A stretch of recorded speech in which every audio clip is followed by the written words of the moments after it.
Buku Dunia Arab pengarang Philip Kahiti halaman 33 sampai dengan halaman 41. 4. Muhammad Shallallahu Alaihi Wasallam Rasul Allah. Sekitar atau dalam tahun 571 Masehi. Lahirlah seorang anak lelaki di dalam suku Quraisy. Suku Quraisy tersebut ialah suatu suku yang terhormat kedudukannya, karena merekalah yang menjadi pelindung Ka'bah, yaitu suatu pantheon, kuil, di Mekah yang penuh dengan berhala-berhala dan yang menjadi pusat melakukan haji. Anak tadi diberi oleh ibunya suatu nama, yang untuk selama-lamanya tidak dapat dipastikan kebenarannya. Suku Quraisy menyebut anak itu Amin, orang yang dipercaya, dan nama ini pasti adalah suatu nama yang penuh penghormatan. Di dalam Quran ia bernama Muhammad, dan suatu kali disebut Ahmad, dan artinya ialah orang yang dijunjung tinggi. Dari semua nama yang ada, nama Muhammadlah nama yang terbanyak diberikan sebagai nama anak lelaki di atas bumi. Ayah anak itu telah meninggal dunia sebelum ia dilahirkan, sedang ibunya meninggalkan dia pula tatkala ia berusia kira-kira 6 tahun. Sungguh pun Nabi Muhammad satu-satunya nabi di seluruh dunia yang dilahirkan pada waktu sejarah mulai berkembang, namun tidak banyak yang dapat kita ketahui tentang masa muda remajanya. Tentang pekerjaannya mencari nafkah sehari-hari, tentang usahanya untuk menyempurnakan diri dan tentang kesadaran yang diperolehnya secara berangsur-angsur dan bersusah payah untuk dapat kelak menghadapi tugas berat yang menjadi kewajibannya. Tentang hal ini semua hanyalah sedikit berita-berita yang dapat dipercaya. Akan tetapi, berhubung dengan perkawinan beliau pada usia 25 tahun dengan seorang janda yang kaya dan berbangsa, Khadijah namanya dan 15 tahun lebih tua dari beliau, maka Nabi Muhammad pun naiklah ke atas panggung sejarah yang jelas. Khadijah termasuk suku Quraisy juga dan mempunyai usaha perdagangan sendiri, karena ia adalah janda dari seorang pedagang kaya. Khadijah menerima Muhammad bekerja dalam perusahaannya. Selama Khadijah yang mempunyai pribadi yang kuat dan tabiat yang mulia itu masih hidup, maka selama itu Muhammad selalu menjauhkan diri dari pergaulan wanita-wanita lain. Bagi Muhammad banyak waktu yang terluang sekarang dan terbukalah kesempatan baginya untuk meneruskan cita-citanya. Seringlah orang melihat dia menjauhkan diri dari pergaulan ramai dan melakukan meditasi di dalam sebuah gua di atas anak bukit di luar kota Mekah. Pada salah satu saat menyendiri sebagai itu, yang dilakukannya lantaran kesangsian yang timbul dalam hatinya dan lantaran rindu kepada kebenaran, disitulah Muhammad terdengar satu suara yang memerintahkan, bacalah dengan nama Tuhanmu yang menjadikan kamu. Quran 96:1. Inilah wahyu yang pertama dan dengan demikian Muhammad menerima keangkatannya sebagai Rasul Allah. Setelah wahyu yang pertama itu berhenti, kemudian turunlah wahyu yang kedua, dan pada saat inilah karena tekanan emosi yang besar, Nabi lari ke rumah dengan mengatakan kepada istrinya supaya tubuhnya diselimuti, tetapi ketika itu pula terdengarlah suara yang mengatakan, "Hai orang yang berselimut, bangunlah dan berikanlah peringatan kepada umat manusia." Quran 74:1. Suara-suara yang turun itu berubah-ubah kadang-kadang sebagai dengungan yang kemudian membulat menjadi satu suara, dan orang percaya bahwa suara malaikat Jibrillah suara itu. Ajaran apa yang disebarkan oleh Nabi Muhammad Shallallahu Alaihi Wasallam adalah serupa dengan ajaran Nabi Ibrani dari Injil Perjanjian Lama. Hanya ada satu Tuhan, Ia Maha Kuasa, Ia pencipta seluruh alam. Ada satu hari pengadilan di akhirat, berbahagialah orang di dalam sorga jika tawakal kepada perintah-perintah Allah, dan beroleh siksaan berat di dalam neraka jika ia ingkar kepada perintah itu. Inilah pokok terutama dari ajaran yang disebarkan oleh Nabi Muhammad. Muhammad kini telah diangkat menjadi Rasul Allah dan beliau sendiri pun dengan semangat bergelora mengerjakan tugas baru itu, karena dirasainya dirinya terpanggil untuk kewajiban itu. Beliau pun pergilah ke tengah kaumnya untuk mengajar, berkhotbah dan untuk menyampaikan ajaran dua yang baru itu. Tetapi orang menertawai dan mengejek dirinya. Muhammad sekarang merupakan orang pemberi peringatan, menjadi nabi yang memperingatkan orang akan maut yang mengancam. Untuk mencapai tujuan tugasnya beliau coba menggambarkan kebahagiaan kelak di sorga dan penyiksaan di neraka dengan cara yang nyata dan menarik, sambil memperingatkan para pendengarnya akan maut yang mengancam.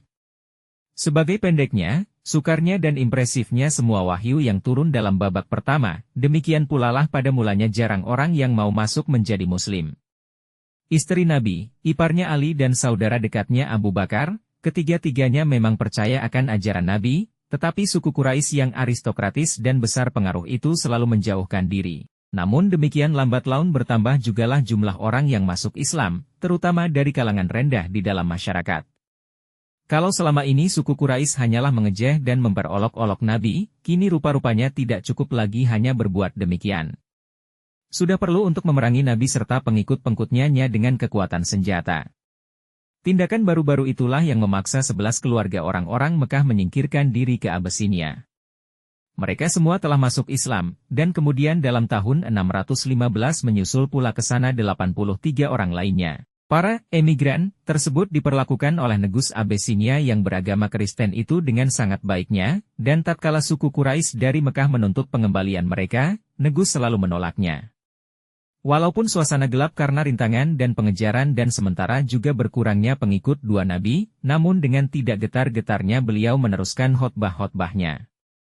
Dan terdorong oleh keyakinan yang ditunjukkan oleh beliau, banyaknya orang yang bertobat dari penyembahan berhala-berhala yang banyak jumlahnya dan palsu itu menjadi pengabdi Tuhan yang esa, yaitu Allah. Tiada berapa lama, seorang yang bernama Umar ibn al-Khattab, seorang yang ditakdirkan untuk memegang peranan penting dalam usaha mendirikan kerajaan Islam, turutlah dalam usaha Nabi Muhammad.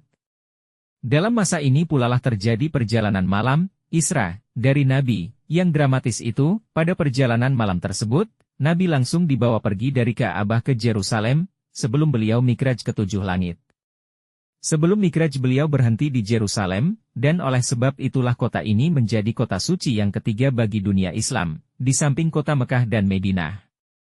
Kota Yerusalem terlebih dahulu sudah merupakan kota suci bagi orang Yahudi dan Kristen. Setelah kemudian hari cerita perjalanan malam tersebut dihiasi orang dengan beberapa tambahan, tetap jugalah cerita itu sampai dewasa ini merupakan suatu cerita yang sangat menarik bagi para tasawuf di Parsi dan Turki. Seorang sarjana Spanyol beranggapan bahwa cerita itulah yang menjadi sumber asli dari Divina Commedia, Komedi Ketuhanan, yang dikarang oleh Dante. Kenang-kenangan pada perjalanan malam tersebut masih tetap merupakan pendorong yang kuat dalam kalangan Islam, sebagai terbukti dari kerusuhan dua yang timbul di Palestina dalam bulan Agustus 1929. Pemberontakan berpusat sekitar tembok ratap tangis, tembok Burak, Yahudi di Yerusalem, tempat mana dianggap oleh Islam sebagai tempat perhentian Burak yang ditunggangi Nabi Muhammad tatkala mikraj.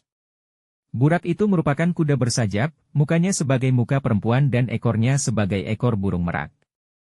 2 tahun setelah perjalanan yang menakjubkan itu, datanglah sebuah perutusan yang terdiri dari 75 orang mengundang Nabi Muhammad agar sudi memakai Madinah sebagai tempat kedudukannya. Orang-orang Yahudi penduduk kota itu, yang memang masih selalu menantikan Mesiasnya, juru selamat, rupa-rupanya telah mengajarkan kepada sesama penduduk kota yang masih kafir akan kedatangan juru selamat. Sedemikian itu, Nabi Muhammad memberi izin kepada 200 orang pengikutnya untuk coba menerobos penjagaan suku Quraisy. Mereka pun menyelunduplah memasuki kota Madinah, tempat kelahiran ibu Nabi itu. Nabi Muhammad sendiri pun kemudian menyusul dan tiba di sana pada tanggal 24 September 622. Demikianlah terjadinya hijrah yang terkenal itu, yang sebenarnya tidak semata-mata suatu pelarian tetapi suatu perpindahan yang selama 2 tahun terlebih dahulu telah dipertimbangkan matang-matang. 17 tahun kemudian Khalifah Umar menjadikan bulan, di dalam mana hijrah itu terjadi, menjadi permulaan tarikh Islam yang resmi, mulai 16 Juli. Hijrah tersebut, yang merupakan berakhirnya zaman Mekah dan mulainya zaman Madinah, berarti suatu perubahan dalam hidup Nabi Muhammad. Jika dahulu beliau meninggalkan kota tempat kelahirannya sebagai seorang nabi yang dihina, kini beliau memasuki kota yang menerimanya dengan tangan terbuka sebagai seorang pemimpin yang dihormati. Sifat kenabian dalam diri beliau terdesak ke belakang dan sifat politikus yang praktis tampil ke muka. Nabi Muhammad kalah pengaruh oleh ahli 2 tata negara. Dengan mempergunakan kesempatan yang timbul selama perletakan senjata yang suci, dan oleh karena ingin menolong para emigran, maka kaum muslimin di Madinah itu pun, mereka disebut, pengikut, mufakatlah untuk menyerbu suatu kafilah dalam musim panas dan yang akan kembali dari Syria ke Mekah. Penyerbuan akan dilakukan di bawah pimpinan Nabi. Dengan serbuan inilah mereka memberikan pukulan yang jitu terhadap sudut terpenting dalam kehidupan kota perdagangan Mekah. Pemimpin kafilah sudah terlebih dahulu mendengar akan mufakat orang-orang Madinah itu dan oleh sebab itu ia meminta bantuan dari Mekah. Pertempuran seru antara kafilah yang diperkuat itu dan yang berjumlah 1.000 orang, dengan kaum muslimin yang hanya berjumlah 300 orang berakhirlah dengan kemenangan pihak muslimin, berkat pimpinan Nabi yang memberi semangat berkobar-kobar. Sungguh pun tidak begitu penting, artinya, jika ditinjau dari sudut militer tetapi pertempuran itulah yang mengakibatkan penjelmaan kekuasaan duniawi bagi Nabi Muhammad, Islam telah memperoleh kemenangan perangnya yang pertama dan kemenangan itu sendiri dianggap sebagai pengesahan ilahi akan agenda agama yang baru ini. Jiwa berdisiplin dan tidak getar menghadapi maut, seperti itu tampak pada pertempuran Islam yang pertama itu rupa-rupanya merupakan ciri-ciri juga dari kemenangan Islam yang lebih besar kemudian. Harus diakui, bahwa dalam tahun berikutnya, orang-orang Mekah melakukan pembalasan, bahkan berhasil melukai tubuh Nabi, akan tetapi kemenangan mereka itu tidaklah lama. Islam memperkuat kedudukannya dan kini beralih dari pihak yang bertahan menjadi pihak yang menyerang, karena yakin Islam pasti berkembang. Sampai kini agama ini barulah merupakan agama di dalam batas-batas negeri itu saja, tetapi di Madinah agama itu meningkat menjadi satu agama negara atau lebih tepat, agama itulah kini yang berarti negara, sejak dan di Madinah Islam menjadi sesuatu kenyataan yang seterusnya tidak akan berubah lagi, yaitu, suatu kekuasaan negara yang militan. Kemudian Nabi Muhammad memimpin suatu gerakan terhadap orang Yahudi, karena mereka bersekutu dengan musuh-musuh Islam. Gerakan tersebut berakibat terbunuhnya 600 orang laki-laki dewasa, serta yang sisa terusir semuanya. Para emigran kemudian disuruh oleh Nabi menempati perkebunan-perkebunan kurma yang ditinggali oleh orang-orang Yahudi itu, orang tersebutlah kaum pertama, tetapi bukan yang penghabisan. Menjadi korban peraturan yang diadakan, yaitu, masuk Islam atau mati terbunuh. Dalam masa Madinah inilah proses peralihan negeri Arab menjadi Islam dan nasionalisasi dari agama itu menjadi suatu kenyataan. Nabi yang baru itu memutuskan segala pertalian dengan agama Yahudi maupun dengan agama Kristen. Hari Jumat ditentukan menjadi pengganti hari Sabat. Dan azan menganti sangkakala dan lonceng gereja, Ramadan ditentukan sebagai bulan puasa, kiblat sembahyang tidak lagi menghadap Yerusalem, tetapi menghadap Mekah. Melakukan haji ke Ka'bah diharuskan dan mencium batu hitam suatu ibadat sebelum Islam disahkan. Dalam tahun 628 Nabi Muhammad bertolak beserta 1.400 orang pengikutnya ke tempat kelahiran beliau dan menuntut dari kota itu suatu perjanjian, supaya orang-orang muslimin diperlakukan sama dengan Mekah sendiri. Sebenarnya perjanjian inilah yang mengakhiri perselisihan antara Nabi dengan suku beliau, yaitu suku Quraisy di Mekah. Di antara anggota lain dari suku itu, Khalid bin Al-Walid dan Amir bin Al-As adalah orang-orang yang ditakdirkan sebagai pahlawan Islam yang terbesar, dan yang pada waktu itu diterima masuk sebagai prajurit untuk tujuan suci. 2 tahun kemudian, pada akhir bulan Januari 630, Hijrah 8, kota Mekah pun ditaklukkan seluruhnya. Waktu memasuki tempat suci di dalam kota tersebut, Nabi Muhammad merusak berhala yang terdapat di sana, kata orang sejumlah 360 buah dan beliau berteriak, "Kebenaran telah tiba dan kebohongan telah lenyap." Penduduk kota itu sendiri diperlakukan secara kesatria yang istimewa. Menoleh ke zaman purba, maka penaklukan kota yang gilang gemilang ini tidak ada taranya. Mungkin sekali dalam waktu inilah Nabi Muhammad menetapkan daerah sekitar Ka'bah menjadi daerah yang terlarang dan suci. Inilah yang menjadi sebab sehingga terdapat suatu ayat dalam Quran, yang kemudian ditafsirkan sebagai larangan bagi semua orang yang bukan Islam, supaya jangan menginjak tanah suci itu. Mungkin ayat dalam Quran tersebut hanyalah dimaksudkan untuk melarang orang yang politeistis berada dekat Ka'bah itu kalau telah tiba waktu melakukan haji. Tetapi tafsiran yang satu kali telah dibuat sedemikian itu, hingga kini tetap berlaku.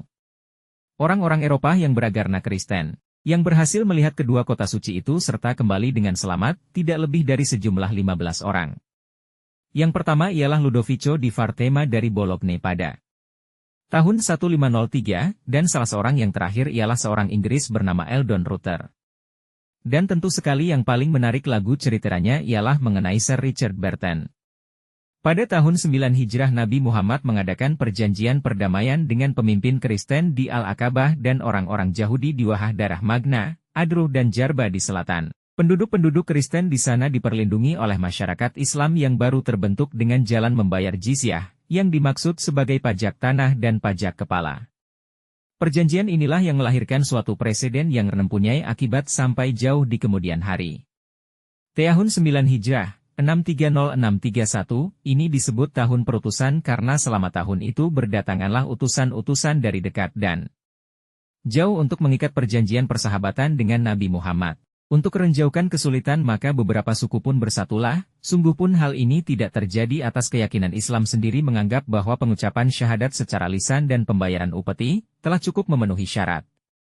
Kelompok orang berdatangan dari Oman yang jauh itu dari Hadramaut dan Yaman, sedang suku-suku yang terkemuka mengirim utusan-utusannya. Sehingga pada saat itu belum pernah tanah Arab takluk pada kehendak seorang saja. Tetapi sekarang ternyata, bahwa negeri itu telah bersedia untuk bernaung di bawah pimpinan Nabi Muhammad dan bersedia digabungkan dalam rencana baru yang disusun oleh Nabi.